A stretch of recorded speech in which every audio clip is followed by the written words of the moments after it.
Mi nombre es Andrés Villalobos y durante 8 años fui chofer de ambulancia psiquiátrica de emergencia en la ciudad de Guadalajara, Jalisco. Trabajé para el Instituto Regional de Salud Mental, una institución que coordinaba traslados urgentes de pacientes en crisis severas hacia unidades especializadas. En ese tiempo, transporté a más de 1,200 personas en situaciones delicadas, desde episodios de ansiedad extrema hasta crisis psicóticas agudas. Aprendí a mantener la calma cuando otros profesionales perdían la compostura, a seguir protocolos de seguridad al pie de la letra y a reconocer cuando una situación requería refuerzos adicionales. Pero lo que voy a contarles hoy es el caso que me hizo cuestionar todo lo que creía saber sobre mi profesión y eventualmente abandonar el trabajo que amaba. Pero antes de continuar, si esta historia te está intrigando, no olvides suscribirte al canal y activar la campanita para no perderte ningún video. Y por favor, déjame en los comentarios desde qué ciudad me estás viendo y si alguna vez has trabajado en el área médica o en servicios de emergencia. Me encanta conocer las experiencias de todos ustedes porque sé que muchos han vivido situaciones que desafían toda explicación racional. Ahora sí, sigamos con lo que sucedió aquella noche de octubre que cambió mi vida para siempre. Nuestra base de operaciones estaba ubicada en la zona norte de Guadalajara, en un edificio administrativo anexo al hospital regional. El área de ambulancias ocupaba el primer piso, con 3 bahías de estacionamiento cubiertas y una sala de descanso para el personal. Cada ambulancia psiquiátrica estaba equipada de manera diferente a las convencionales. Asientos traseros con puntos de anclaje reforzados, ventanas con vidrio de seguridad más grueso, compartimentos para almacenar medicación de emergencia bajo llave y un sistema de comunicación directa con psiquiatras de guardia. Las unidades eran Chevrolet Express modificadas, pintadas de blanco con franjas azules, sin las sirenas tradicionales para evitar agravar el estado de los pacientes durante el traslado. Mi turno regular era de 8 de la noche a 6 de la mañana, el horario donde estadísticamente ocurrían más crisis. Trabajaba siempre con un técnico paramédico especializado en salud mental que viajaba en la parte trasera con el paciente. Durante mis años en el servicio, tuve 3 compañeros regulares, pero esa noche específica me acompañaba Elena Soto, una paramédica con 12 años de experiencia que había trabajado previamente en urgencias psiquiátricas hospitalarias. Elena era meticulosa, seguía cada protocolo al detalle y tenía una capacidad extraordinaria para calmar a pacientes en estados alterados usando únicamente su voz y lenguaje corporal no amenazante. La noche del 23 de octubre de 2022 comenzó como cualquier otra. Llegué a la base a las 7:30 de la tarde para revisar la unidad antes del cambio de turno. Verifiqué niveles de combustible, presión de llantas, funcionamiento de luces de emergencia y el equipo médico de la parte trasera.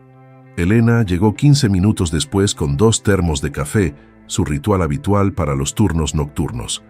Revisamos juntos el inventario de medicamentos, benzodiazepinas de acción rápida, antipsicóticos inyectables, equipo de soporte vital básico.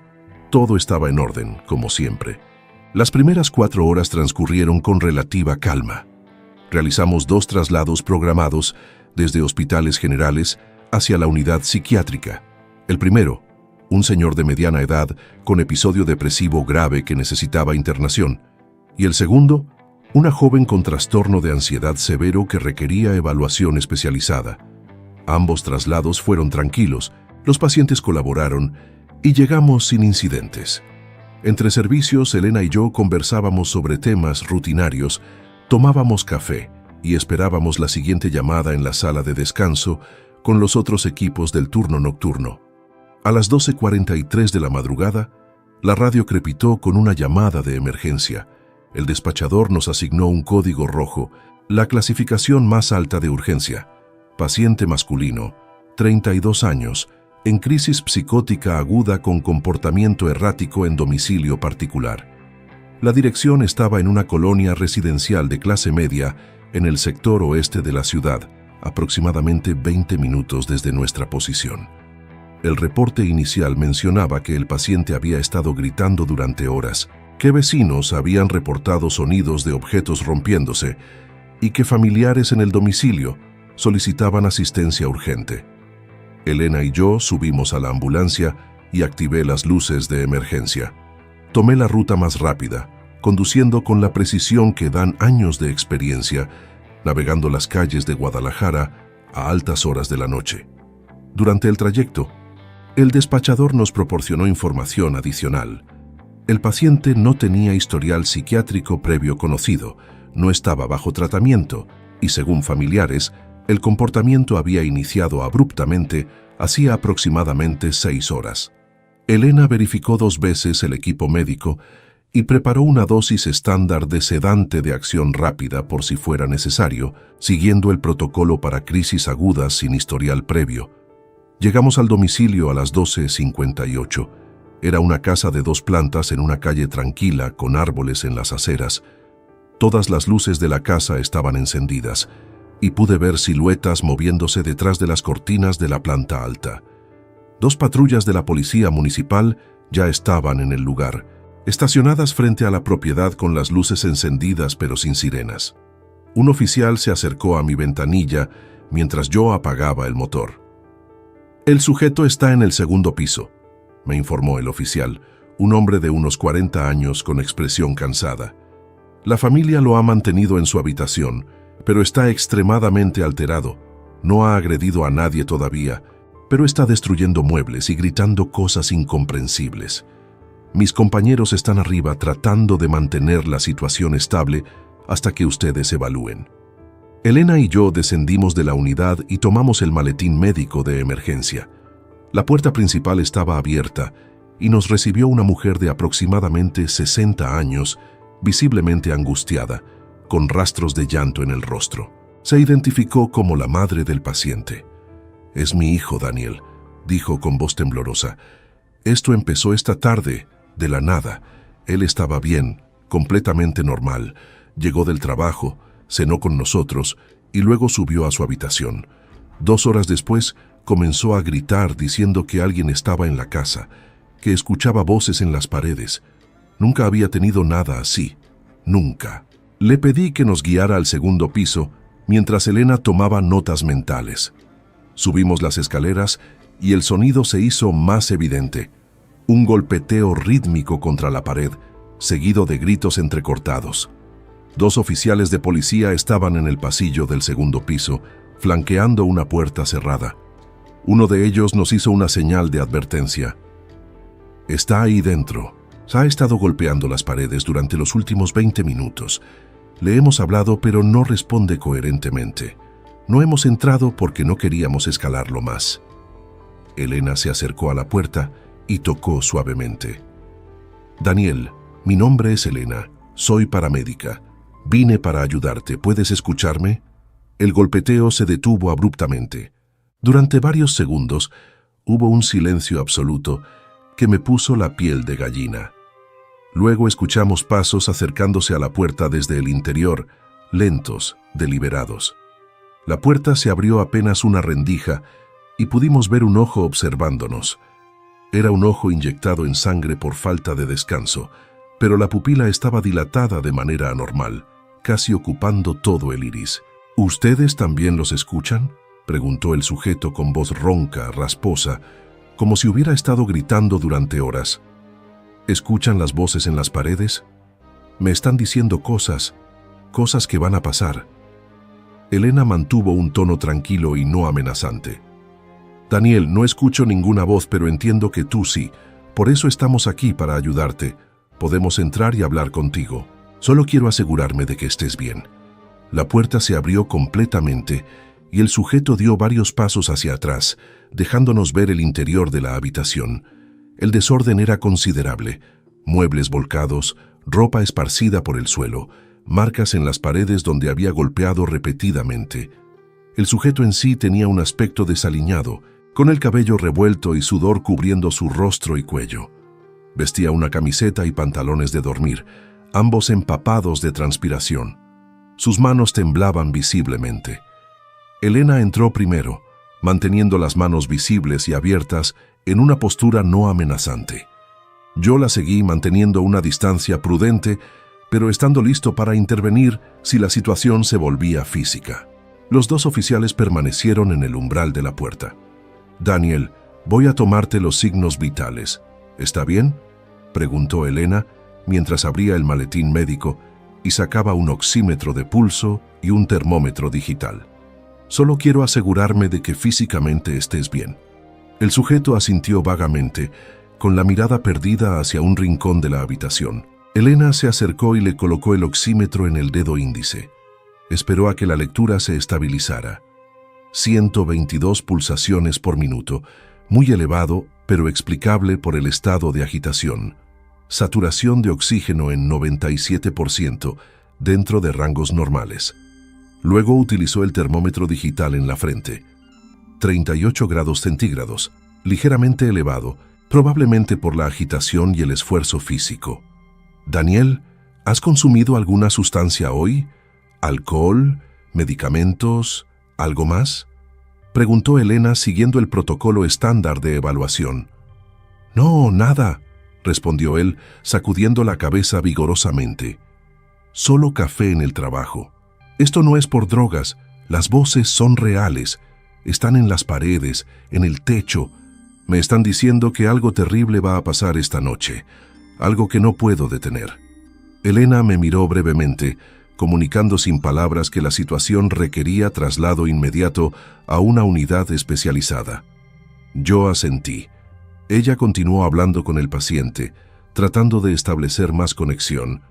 «Entiendo que esto es muy real para ti, Daniel, y por eso queremos llevarte a un lugar donde profesionales especializados puedan ayudarte a entender qué está pasando. ¿Vendrías con nosotros voluntariamente?». El sujeto pareció considerar la pregunta durante un momento que se sintió eterno. Sus ojos se movían rápidamente, como si estuviera leyendo algo invisible en el aire. Finalmente asintió. «Sí, necesito que alguien me ayude. Ya no puedo más con estas voces». Con la ayuda de los oficiales, logramos guiar al paciente fuera de la habitación y escaleras abajo. Su madre nos esperaba en la sala, y cuando vio a su hijo, rompió en llanto nuevamente. Elena le explicó brevemente que lo trasladaríamos al Instituto Regional de Salud Mental para evaluación y tratamiento, y que podría visitarlo al día siguiente. La señora firmó los documentos de consentimiento familiar con manos temblorosas. Condujimos al paciente hacia la ambulancia. Elena subió con él a la parte trasera mientras yo me posicionaba al volante. Antes de arrancar, verifiqué por radio con el despachador que la unidad psiquiátrica estuviera preparada para recibir un caso de crisis aguda. Confirmaron que tenían disponibilidad y un psiquiatra de guardia esperando nuestra llegada. Inicié el trayecto hacia el hospital, tomando la ruta más directa, pero evitando calles con exceso de baches para mantener el viaje lo más suave posible. A través del espejo retrovisor, podía ver a Elena en la parte trasera, sentada frente al paciente, hablándole en voz baja, tratando de mantenerlo calmado. Durante los primeros 10 minutos del trayecto, todo parecía ir según el protocolo. Fue a los 13 minutos cuando Elena golpeó la ventana de separación entre la cabina y el compartimento trasero, nuestra señal establecida para que yo prestara atención. Me comuniqué con ella a través del sistema de intercomunicación. «Andrés, algo está pasando aquí atrás», dijo Elena, y había algo en su voz que nunca había escuchado antes, una mezcla de confusión e inquietud. «El paciente está diciendo cosas muy específicas, cosas que no debería saber». «¿Qué tipo de cosas?», pregunté, manteniendo la vista en la carretera pero con todos mis sentidos alerta. «Está describiendo accidentes, eventos que están ocurriendo ahora mismo en la ciudad. Me está diciendo intersecciones específicas. Está mencionando detalles que...». Su voz se cortó brevemente. «Andrés acaba de describir un incidente vehicular en la avenida López Mateos con Mariano Otero. Dio detalles específicos: un vehículo sedán azul, conductor masculino, impacto contra poste de luz». Sentí un escalofrío recorrer mi espalda. «Elena, eso es solo parte de la crisis psicótica. Los pacientes en esos estados dicen muchas cosas sin sentido». Lo sé, respondió ella, pero su tono indicaba que había algo más. Pero quiero que verifiques con el despachador si hay reportes de ese incidente. Por favor. Contacté al despachador y solicité información sobre accidentes recientes en la zona mencionada. Hubo una pausa de aproximadamente 20 segundos que se sintieron como una eternidad antes de que respondiera. Unidad 37, confirmo. Hace 12 minutos se reportó colisión vehicular en esa intersección exacta.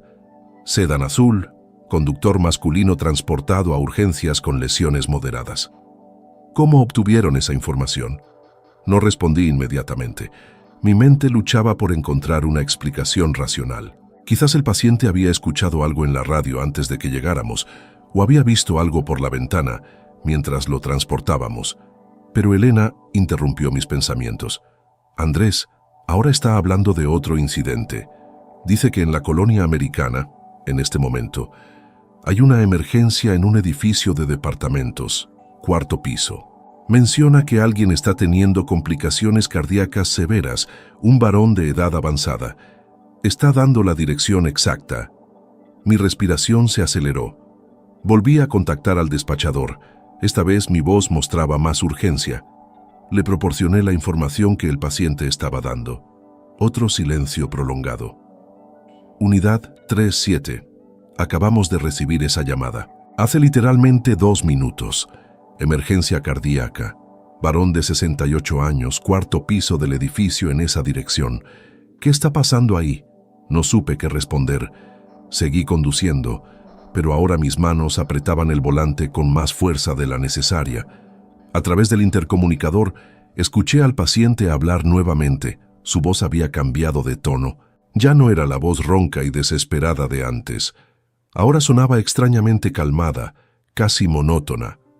«Chofer, vas a girar a la izquierda en la siguiente intersección, ¿verdad? No lo hagas. Si giras ahí, un vehículo va a cruzar el alto, una camioneta blanca. Nos impactará del lado derecho. La paramédica resultará con lesiones en las costillas. Tú tendrás trauma en el hombro izquierdo. Sigue derecho 2 cuadras más y luego gira». Sentí que el mundo se detenía. La siguiente intersección estaba a 100 metros. Ese era efectivamente el giro que había planeado tomar, parte de mi ruta habitual hacia el hospital. Reduje la velocidad instintivamente. «Elena, llamé por el intercomunicador. ¿Qué hago?» «No lo sé, Andrés», respondió ella, y ahora su voz definitivamente temblaba. Esto no puede estar pasando. Pero algo en mi intuición me dice que le hagas caso. Sigue derecho». Nunca en mi carrera había alterado una ruta establecida basándome en las palabras de un paciente en crisis. Pero algo en ese momento, algo que no puedo explicar ni racionalmente justificar, me hizo obedecer. Pasé la intersección de largo y continué derecho. 5 segundos después, una camioneta blanca cruzó la intersección a alta velocidad, ignorando completamente el señalamiento de alto. Si hubiera girado, el impacto habría sido inevitable. Mi corazón latía tan fuerte que podía escucharlo en mis oídos. Elena dejó escapar una exhalación que sonó como mitad suspiro, mitad sollozo. El paciente en la parte trasera habló nuevamente, su voz manteniendo esa calma antinatural. 2 cuadras más, luego gira a la izquierda. Esa ruta es segura. Seguí sus instrucciones como si estuviera en piloto automático. Mi cerebro se había dividido en 2 partes, una intentando encontrar explicaciones racionales, coincidencias estadísticas, cualquier cosa que mantuviera intacta mi comprensión del mundo. La otra parte, más primitiva, simplemente sabía que acababa de presenciar algo que no debería ser posible. Llegamos al Instituto Regional de Salud Mental 20 minutos después de salir del domicilio. Estacioné en la bahía de emergencias y durante un momento no pude moverme. Mis manos seguían aferradas al volante, tratando de procesar lo que había experimentado. Elena abrió las puertas traseras y bajó del compartimento. Su rostro estaba pálido bajo las luces del estacionamiento. El personal de urgencias psiquiátricas salió para recibir al paciente. Observé mientras lo bajaban de la ambulancia. Ahora parecía completamente exhausto, como si toda esa claridad antinatural se hubiera evaporado, dejando solo el cascarón agotado de una persona que había pasado por una experiencia traumática. Lo colocaron en una silla de ruedas y lo condujeron hacia el interior del edificio. El psiquiatra de guardia, el doctor Navarro, un profesional con más de 20 años de experiencia, se acercó a nosotros para el informe de traslado. Le expliqué los signos vitales, el comportamiento observado en el domicilio, y luego, después de dudar varios segundos, le conté lo que había ocurrido durante el trayecto. Elena confirmó cada detalle, agregando observaciones que yo había pasado por alto en mi estado de shock. El doctor Navarro nos escuchó con atención, su expresión permaneciendo profesional, pero sus ojos mostrando algo que reconocí como reconocimiento inquieto. «No es el primer caso», dijo finalmente, su voz baja para que otros miembros del personal no escucharan. «En los últimos 6 meses hemos recibido 4 pacientes con presentaciones similares, crisis psicóticas agudas sin historial previo, y durante el episodio demuestran conocimiento de eventos que están ocurriendo simultáneamente en ubicaciones remotas. Eventos que no tienen manera posible de conocer». «¿Y qué explicación hay?», preguntó Elena. Su voz sonaba desesperada por encontrar algo, cualquier cosa, que devolviera sentido a la situación. El doctor Navarro negó con la cabeza lentamente. «Oficialmente lo catalogamos como alucinaciones con contenido coincidente, pero entre nosotros». Hizo una pausa eligiendo sus palabras cuidadosamente. «Hay colegas que están comenzando a documentar estos casos de manera diferente. Hay patrones que no encajan con ningún diagnóstico psiquiátrico conocido». Me quedé en silencio, procesando esta información. Elena preguntó lo que yo estaba pensando. «¿Y qué pasa con estos pacientes después? ¿Se recuperan?». «Los síntomas agudos usualmente remiten en 24 a 48 horas», explicó el doctor. «Los pacientes vuelven a su estado basal sin recordar claramente lo ocurrido durante el episodio. Pero…» volvió a hacer una pausa incómoda. «Varios de ellos reportan posteriormente que siguen teniendo lo que describen como presentimientos o intuiciones inusualmente precisas sobre eventos futuros. Nada tan dramático como durante la crisis, pero suficiente para que ellos mismos lo noten y se sientan perturbados». Pasamos la siguiente hora completando el papeleo requerido y dando nuestros testimonios detallados para el expediente del paciente. Cada palabra que escribí se sentía inadecuada para capturar la naturaleza de lo que había experimentado. ¿Cómo documentas algo que desafía tu comprensión básica de la realidad? Elena y yo regresamos a la ambulancia cerca de las 3 de la madrugada. Nos sentamos en silencio durante varios minutos antes de que ella hablara. «Andrés, en 12 años de carrera nunca había experimentado algo así, y honestamente, no sé si puedo continuar pretendiendo que fue solo una coincidencia extraña». «Lo sé», respondí. Mi voz sonaba cansada incluso para mis propios oídos. «Yo tampoco». Decidimos regresar a la base y solicitar el resto de la noche libre, citando el estrés del incidente. Nuestro supervisor, que había sido notificado sobre la naturaleza inusual del caso, aprobó la solicitud sin hacer preguntas. Creo que en su expresión vi que él también sabía que algunos casos simplemente te afectan de maneras que ningún protocolo o entrenamiento puede prepararte. Durante los siguientes días, me obsesioné con buscar información sobre casos similares. Utilicé bases de datos médicas, foros profesionales de paramédicos y personal de emergencias, cualquier recurso que pudiera proporcionar algún tipo de explicación o contexto.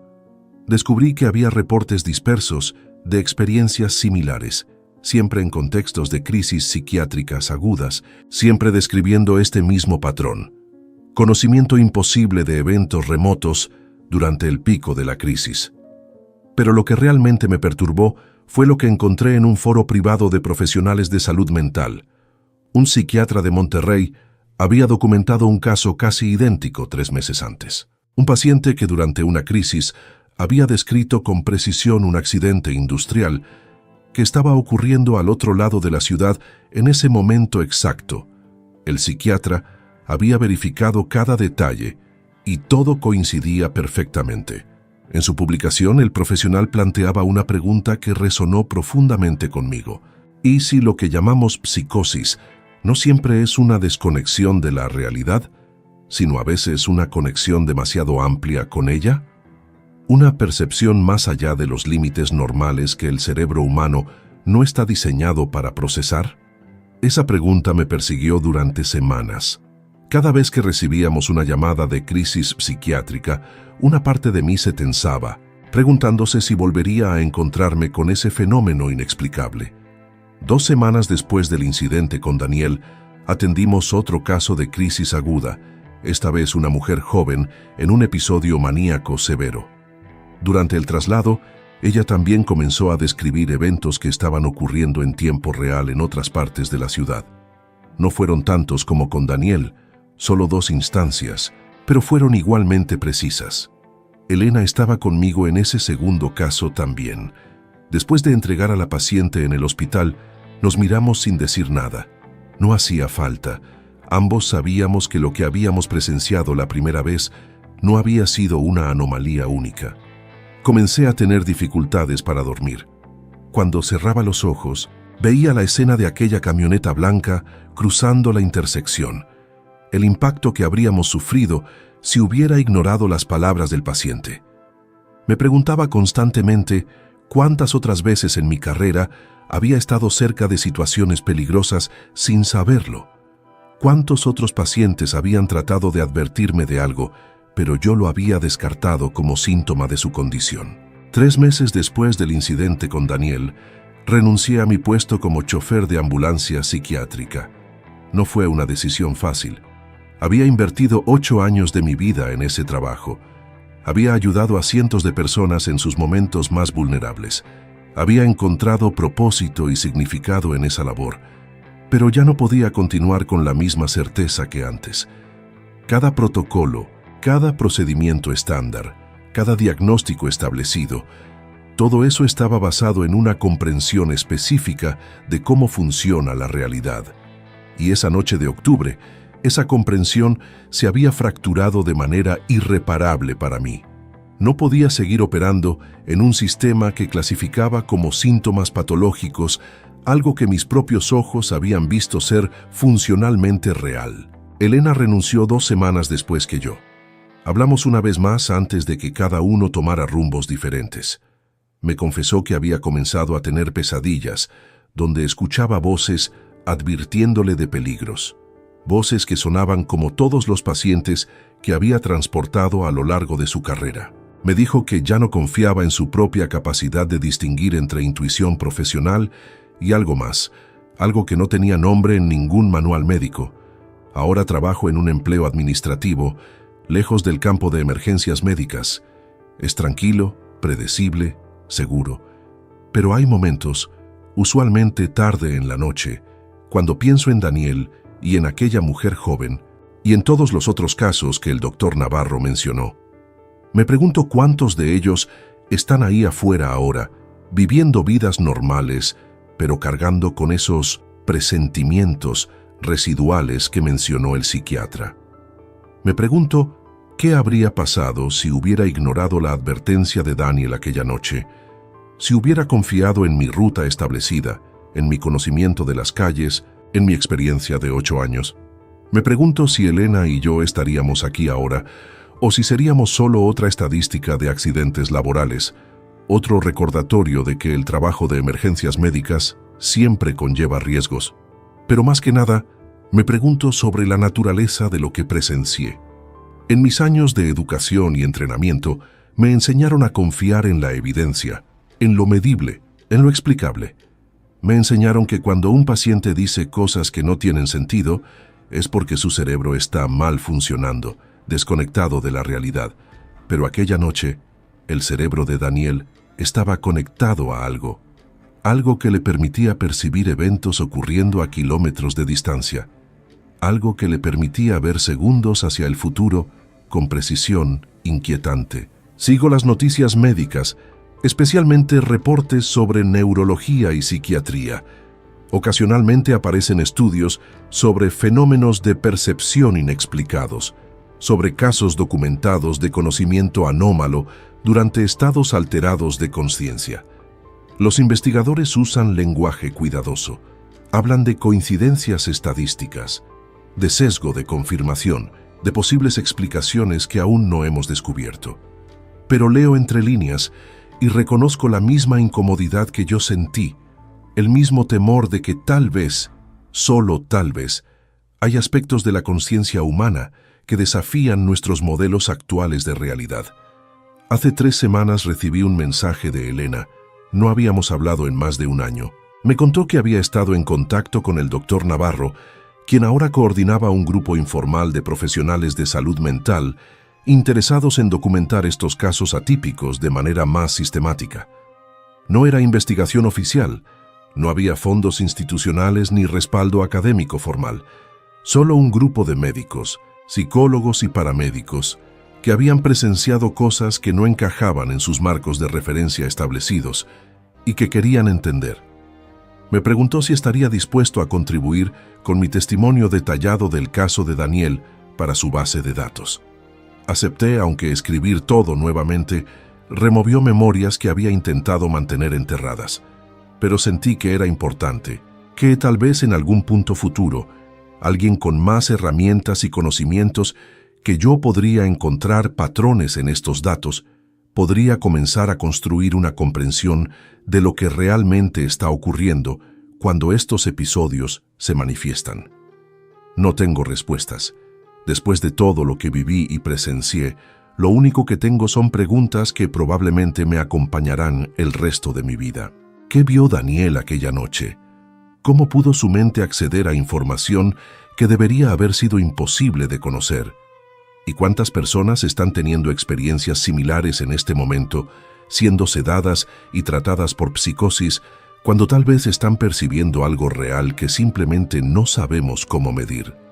La imagen que más persiste en mi memoria no es la de la camioneta blanca, ni siquiera el rostro de Daniel cuando describía eventos que no tenía forma de conocer. Es más bien un momento específico durante aquel viaje al hospital, cuando miré por el espejo retrovisor y vi sus ojos. Por un instante, solo un instante, esos ojos no parecían los de alguien desconectado de la realidad. Parecían los ojos de alguien viendo demasiado, percibiendo demasiado, conectado a demasiadas cosas simultáneamente y siendo completamente incapaz de procesar o controlar ese flujo de información. Y en ese instante entendí que tal vez la locura no siempre es ver cosas que no están ahí. A veces, la locura es ver cosas que sí están ahí, pero que no deberías poder ver. Si esta historia te ha impactado tanto como a mí vivirla, te pido que dejes un like en el video y lo compartas con alguien que le gusten estas historias reales e inexplicables. Recuerda suscribirte al canal, porque cada semana subo casos nuevos que desafían toda explicación. Y déjame en los comentarios, ¿crees que hay fenómenos que la ciencia aún no puede explicar? ¿Has experimentado algo similar en tu trabajo o has conocido a alguien que pasó por una situación así? Leo todos sus comentarios y me encantaría conocer sus experiencias. Nos vemos en el próximo video.